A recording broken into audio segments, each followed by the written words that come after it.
സർദാർ 2 മൊത്തം കംപ്ലീറ്റ് ആയി. ഈ ഒരു 10 days കൂടെ ഉണ്ടാവും.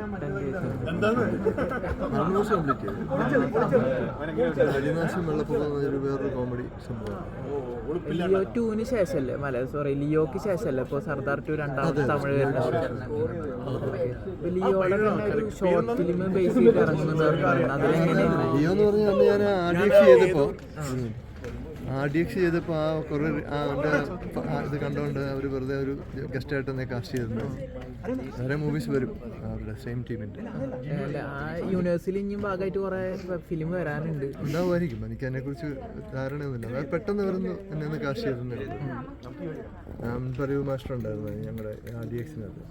പുള്ളി എഡിറ്റ് ചെയ്തുകൊണ്ടിരുന്നപ്പം ലോകേഷ് ഒരു 1-2 ഫ്രെയിംസ് കണ്ടു. അപ്പോൾ വെറുതെ ഒന്ന് ആ സമയത്ത് കാസ്റ്റ് ചെയ്തിരുന്നുള്ളൂ. ഇപ്പോൾ RDXൻ്റെ തന്നെ സംവിധായകനായ നഹാസിൻ്റെ ഒരു പുതിയ പടം DQനായിട്ട് ചെയ്യുന്നുണ്ട്.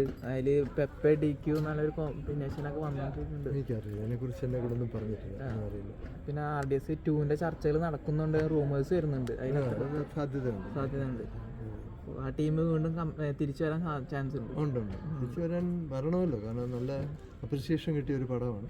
അപ്പോൾ അങ്ങനെയുള്ള സിനിമകൾ വരുമ്പോൾ പെട്ടെന്ന് അതിന് ബിസിനസ്സും അപ്രിസിയേഷനും കൂടുതൽ കിട്ടാൻ സാധ്യതയുണ്ട്. ഒരു സക്സസ് വരുമ്പോൾ അതിനെ ബന്ധിപ്പിച്ച് അടുത്ത സിനിമ വരികയാണെങ്കിൽ അതെപ്പോഴും അതിന് ഓൾറെഡി ഒരു മാർക്കറ്റ് ഉണ്ടല്ലോ, അത് ഈസിയാണ് അത് പിന്നെ മാർക്കറ്റ് ചെയ്യാനും ഓഡിയൻസ് റിലേറ്റ് ചെയ്യാനൊക്കെ. അപ്പോൾ തമിഴിലൊക്കെ അങ്ങനെ സംഭവിക്കാറുണ്ട്. ഒരു പടം ഹിറ്റായി കഴിഞ്ഞാൽ അടുത്ത പടം പെട്ടെന്ന് വരും, അല്ലെങ്കിൽ ഒരു നടന് കൈയടി കിട്ടി കഴിഞ്ഞാൽ ആ നടനെ വെച്ച് അടുത്ത ഹീറോ പടം ചെയ്യുക, അങ്ങനെയൊക്കെയുള്ള തമിഴ് സംഭവിക്കാറുണ്ട്. പിന്നെ അതുപോലെ തന്നെ ഒമർ ലുലുവിൻ്റെ കൂടെ പവർ സ്റ്റാർ എന്ന് പറഞ്ഞാൽ അതിൻ്റെ എന്തെങ്കിലും അപ്ഡേഷൻ എന്തെങ്കിലും? ഇല്ല, ഉടനെ ഇല്ല. കാരണം കൊറോണയ്ക്ക് മുമ്പ് പ്ലാൻ ചെയ്തതാണ്. അപ്പോൾ കൊറോണ വന്നപ്പം പ്രൊഡക്ഷനൊക്കെ വീക്കായി പോയി. ഇനിയിപ്പോൾ അത് കുറേ പരിപാടികളുണ്ട്, കുറച്ച് കഥയും തിരക്കഥയൊക്കെ നന്നാകാനുണ്ട്, കുറച്ച് പരിപാടികളുണ്ട്.